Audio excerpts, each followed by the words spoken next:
Bismillahirrahmanirrahim. Assalamualaikum warahmatullahi wabarakatuh. Kami dari kelompok 10 Kimia Dasar dari kelas 7A akan mempresentasikan materi termodinamika yang diampu oleh dosen Kimia Dasar yaitu Bapak Saifuddin Rahmatullah MSI. Boleh di next?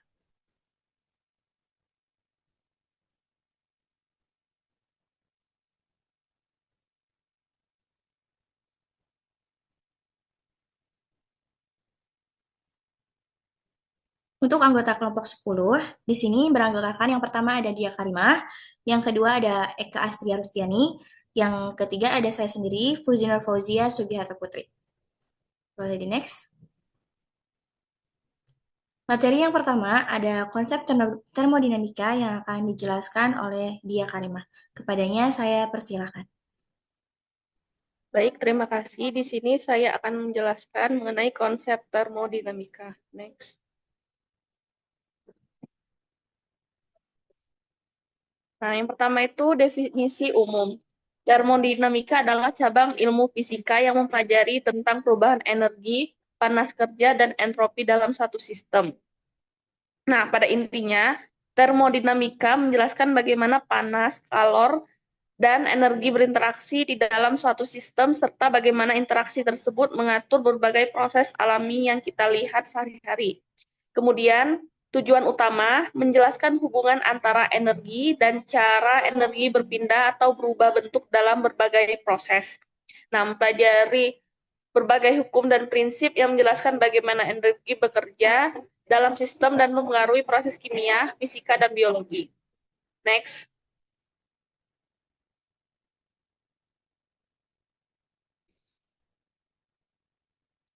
Nah, kemudian ada hukum-hukum termodinamika.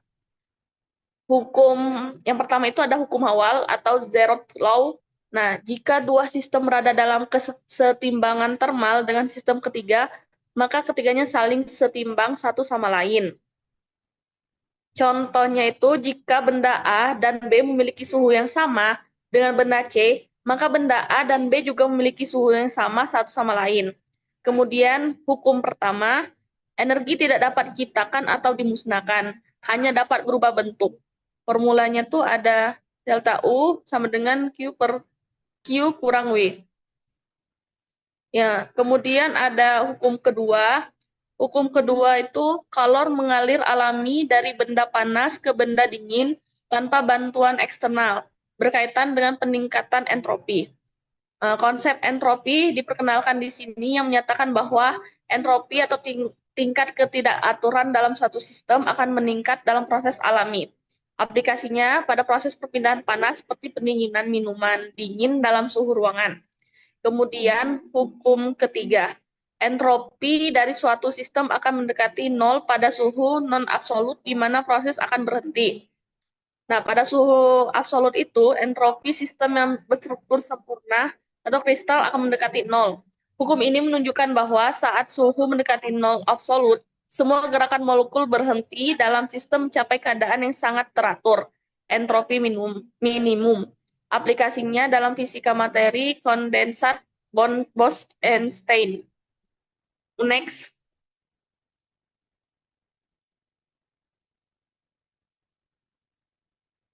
Nah, kemudian ada sistem dan proses termodinamika. Sistem termodinamika itu ada yang pertama itu yang tertutup. Nah, sistem yang tertutup itu tidak ada pertukaran massa dengan lingkungan, tetapi energi kalor dan kerja dapat dipertukarkan. Contohnya ada mesin yang berjalan di dalam ruangan tertutup. Kemudian yang kedua itu ada sistem terbuka, baik energi maupun massa dapat bertukar dengan lingkungan. Motor kendaraan yang membuang gas hasil pembakaran sambil menerima energi dalam bentuk bahan bakar. Kemudian ada proses termodinamika. Yang pertama itu ada isorik atau volume konstan. Volume sistem tetap sama, tidak ada kerja yang dilakukan karena tidak ada perubahan volume.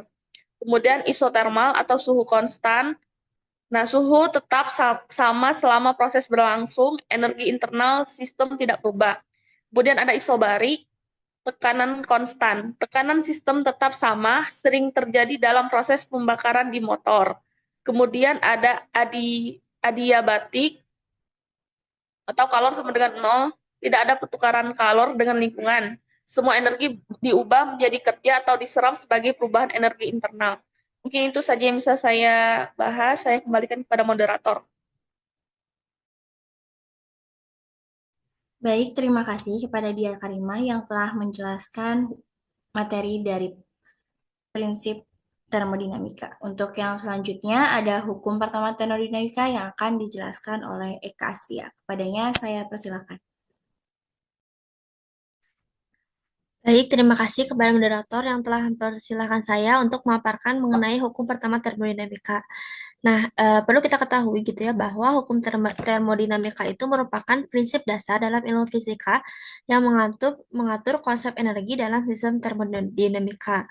Hukum ini menegaskan bahwa energi itu tidak dapat diciptakan atau dimusnahkan, tapi energi itu hanya bisa berubah bentuknya.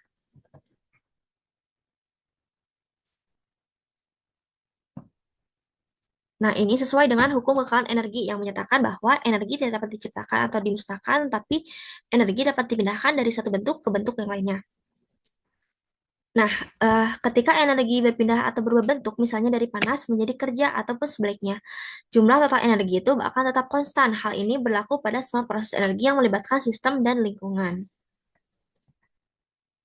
Nah, selanjutnya prinsip termodinamika itu ialah hukum pertama termodinamika menyatakan bahwa kalor dan kerja mekanik dapat saling tukar antara sistem atau zat dengan lingkungannya. Maka sejumlah kerja mekanik dibutuhkan untuk menghasilkan sejumlah kalor dan sebaliknya. Dengan demikian, energi panas atau kalor yang disebut dengan simbolnya Q yang diberikan oleh lingkungan ke sistem sama dengan kerja eksternal atau W yang dilakukan sistem ditambah dengan perolehan energi dalam sistem delta U karena kenaikan suhu.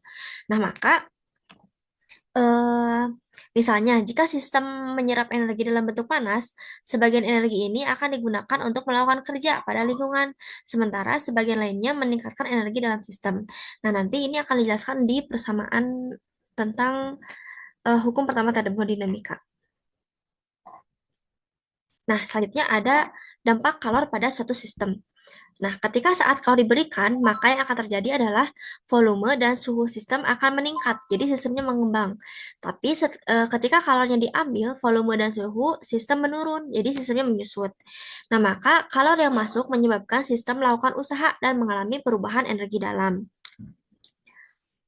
Nah, maka di sini saat sistem melakukan usaha dengan mengubah volumenya, ini berarti ada energi yang dikeluarkan dari sistem. Begitu juga jika kalor diserap, sistem akan menyusut dan suhu turun. Nah, selanjutnya ada perubahan energi dalam. Nah, di mana hubungan dengan energi dalam yaitu U untuk suatu proses dengan keadaan akhir dan keadaan awal, maka secara umum dapat dirumuskan sebagai delta U sama dengan U2 dikurangi U1, di mana U2 itu merupakan kondisi akhir dan U1 merupakan kondisi awal. Nah, di sini ketika terjadi proses termodinamika, perubahan energi dalam delta U itu dihitung selisihnya saja. Nah, selanjutnya ada persamaan hukum pertama termodinamika. Jika sistem menyerap kalor Q dari lingkungannya dan melakukan kerja W pada lingkungannya, hukum termodinamika adalah hukum umum konservasi energi yang diterapkan pada sistem apapun di mana transfer energi dari atau ke lingkungan melalui panas dan kerja diperhitungkan sebagai persamaan berikut ini. Jadi persamaannya adalah Q sama dengan W ditambah U, di mana Q adalah kalor, W adalah kerja, dan U adalah energi dalam. Nah, maksud dari persamaan ini adalah menyatakan hubungan antara panas, kerja, dan perubahan energi dalam. Nah, apabila sistem menyerap panas dari lingkungan Q dan melakukan kerja W, maka energi dalam sistem akan berubah sebesar delta U. Nah, persamaan ini menunjukkan bahwa semua energi yang masuk atau keluar dari sistem melalui panas atau kerja tercatat dalam perubahan energi sistem. Nah, maka dapat dikatakan bahwa hukum pertama termodinamika itu menjelaskan eh, mengenai dua materi gitu. Yang pertama adalah kalor dan yang ketiga adalah kerja. Dan yang satu lagi merupakan tentang perubahan energi dalamnya. Seperti itu. Nah, selanjutnya di sini ada proses-proses termodinamika. Nah, yang pertama ada proses isotermik. Proses isotermik itu adalah ketika suatu sistem proses yang terjadi berlangsung dalam suhu konstan. Nah, maka ketika suhu konstan, maka tidak terjadi perubahan energi dalam, maka delta U-nya sama dengan nol. Nah, ini berdasarkan hukum termodinamika, kalau yang diberikan sama dengan usaha yang dilakukan sistem, maka Q sama dengan W. Nah, yang kedua ada adiabatik. Nah, adiabatik ini proses termodinamika di mana kerja yang dilakukan oleh gas adalah murni, berasal dari perubahan energi internalnya. Tidak ada energi yang masuk maupun yang keluar selama proses itu berjalan. Nah, selanjutnya ada isohorik. Nah, isohorik itu di mana proses terjadi dalam volume tetap. Nah, kalau tadi yang tadi isotermik dalam suhu konstan, dan di sini isohorik adalah volume tetap. Nah, di mana berarti delta V sama dengan nol. Nah, ketika delta V sama dengan nol dalam suatu gas, itu tidak melakukan usaha, jadi W-nya sama dengan nol. Dan kalori yang ada di dalamnya diberikan sama dengan perubahan energi dalamnya. Dan yang terakhir ada isobarik. Isobarik ini ketika gas melakukan proses termodinamika dengan menjaga tekanan tetap konstan, gas dikatakan melakukan proses isobarik karena gas berada dalam tekanan konstan. Nah, maka usahanya adalah W sama dengan P dikali delta V. Nah, di mana isobarik itu ketika tekanannya konstan. Isohorik adalah volume konstan. Dan yang terakhir yang tadi isotermik adalah pada suhu konstan. Sekian paparan dari saya kembalikan ke moderator.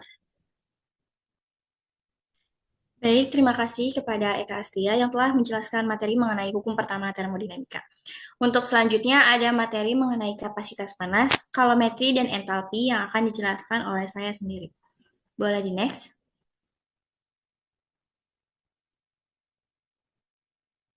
Yang pertama, kita akan membahas mengenai kapasitas panas. Nah, kapasitas panas ialah jumlah energi panas yang diperlukan untuk menaikkan suhu suatu benda atau zat sebesar 1 derajat Celcius atau dalam satuan C, ataupun satuan Kelvin yaitu K, dan kapasitas panas biasanya dinyatakan dalam satuan Joule per derajat Celcius atau Joule per Kelvin. Nah, kapasitas panas tersendiri tergantung pada massa dan jenis material dari benda tersebut. Dan secara sistematis, kapasitas panas dapat dihitung dengan persamaan C sama dengan Q per delta T, yang dimana C adalah kapasitas panas dalam satuan Joule per Kelvin atau per derajat Celcius, Q-nya adalah energi panas yang diserap atau dilepaskan dalam Joule, delta T adalah perubahan suhu dalam derajat Celcius ataupun Kelvin. Boleh di next? Selanjutnya adalah faktor yang mempengaruhi kapasitas panas. Yang pertama ada jenis material. Nah, setiap jenis material memiliki kapasitas panas spesifik yang berbeda. Misalnya, kapasitas panas spesifik air jauh lebih tinggi dibandingkan dengan logam. Yang kedua ada massa benda. Nah, semakin besar massa suatu benda, semakin besar pula energi panas yang diperlukan untuk menaikkan suhunya. Yang ketiga ada suhu. Nah, pada beberapa zat, kapasitas panas dapat berubah seiring dengan perubahan suhunya. Boleh di next. Nah, yang selanjutnya materi kedua ada kalometri. Nah, prinsip dasar dari kalometri adalah didasarkan pada hukum kekekalan energi, yaitu khususnya hukum kekekalan kalor, yang menyatakan bahwa jumlah total energi dalam sistem tertutup akan tetap konstan dalam kalometri. Panas yang dilepaskan oleh suatu benda akan diserap oleh benda lain di dalam sistem yang tertutup rapat, sehingga total kalor dalam sistem adalah nol. Dan hukum kekekalan kalor juga, yaitu Q lepas sama dengan Q sama serap. Boleh di next? Nah, yang selanjutnya ada jenis-jenis kalometer. Kalau yang pertama ada kalorimeter sederhana, yaitu digunakan untuk eksperimen sederhana, seperti pencampuran dua zat cair dengan suhu berbeda. Yang kedua ada kalorimeter bom, yaitu digunakan untuk mengukur kalor reaksi dalam pembakaran zat di lingkungan tertutup seringkali untuk bahan bakar. Yang ketiga ada kalorimeter kopling, yaitu mengukur panas spesifik suatu zat dengan menggunakan sistem zat lain yang telah diketahui kalor jenisnya. Boleh di next?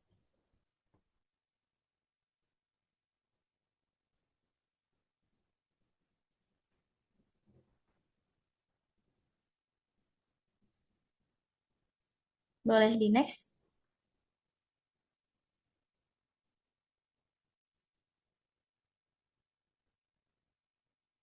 Slide sebelumnya.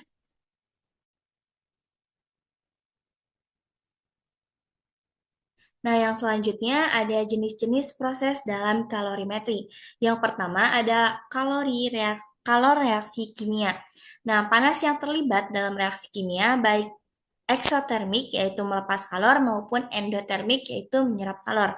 Yang kedua ada kalor pelarutan yaitu panas yang dilepaskan atau diserap ketika suatu zat terlarut dalam pelarut.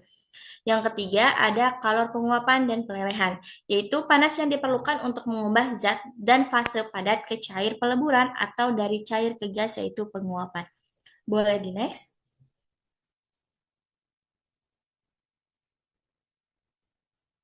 Nah, yang selanjutnya ada materi entalpi. Nah, entalpi ini ialah besaran termodinamika yang digunakan untuk menggambarkan jumlah total energi dalam suatu sistem, termasuk energi internal dan energi yang terkait dengan kerja yang dilakukan oleh sistem karena perubahan tekanan dan volume. Nah, entalpi juga sering digunakan dalam studi proses-proses termodinamika, terutama yang melibatkan perubahan energi dalam bentuk panas pada tekanan konstan. Nah, entalpi ini didefinisikan sebagai jumlah energi dalam sistem yang terdiri dari dua komponen utama. Yang pertama ialah energi dalam energi internal sistem yang mencakup energi kinetik dan potensial partikel dalam sistem. Yang kedua, ada energi yang digunakan untuk bekerja. Energi yang digunakan untuk melakukan kerja pada sistem atau yang diterima oleh sistem akibat perubahan volume pada tekanan tetap.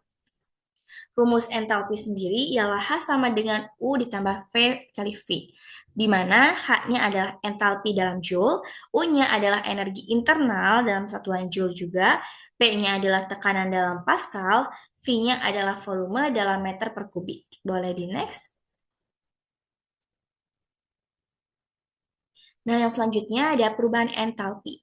Perubahan entalpi ini dalam satuan delta H adalah perbedaan antara entalpi akhir dan entalpi awal suatu sistem.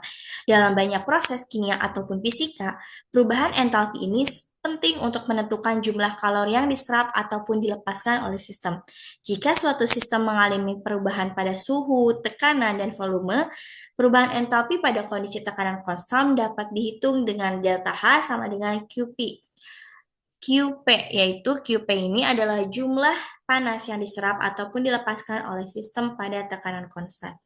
Boleh di next. Yang selanjutnya ada entalpi dalam proses termodinamika. Yang pertama ialah proses isotermal. Pada suhu tetap, entalpi bisa digunakan untuk menghitung perubahan energi yang terjadi pada sistem yang terjadi dalam sistem pada suhu yang konstan. Yang kedua ada proses isobaris, yaitu pada tekanan tetap, entalpi sering karena perubahan entalpi pada proses ini adalah sama dengan kalori yang ditambahkan atau dilepaskan. Boleh di next. Yang selanjutnya ada entalpi reaksi kimia. Dalam reaksi kimia, perubahan entalpi menunjukkan berapa banyak energi yang dilepaskan ataupun diserap dalam reaksi tersebut pada tekanan konstan. Perubahan entalpi ini dikenal sebagai entalpi reaksi atau delta H reaksi, yaitu yang pertama ada reaksi eksotermik, reaksi yang melepaskan panas sehingga delta H reaksi negatif atau energi dilepaskan ke lingkungan. Yang kedua ada reaksi endotermik, yaitu reaksi yang menyerap panas sehingga delta H reaksi positif yaitu energi diserap dari lingkungan.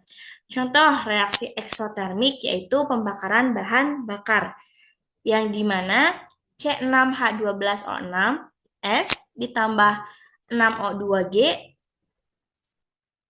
menjadi 6CO2G ditambah 6H2O G ditambah delta H.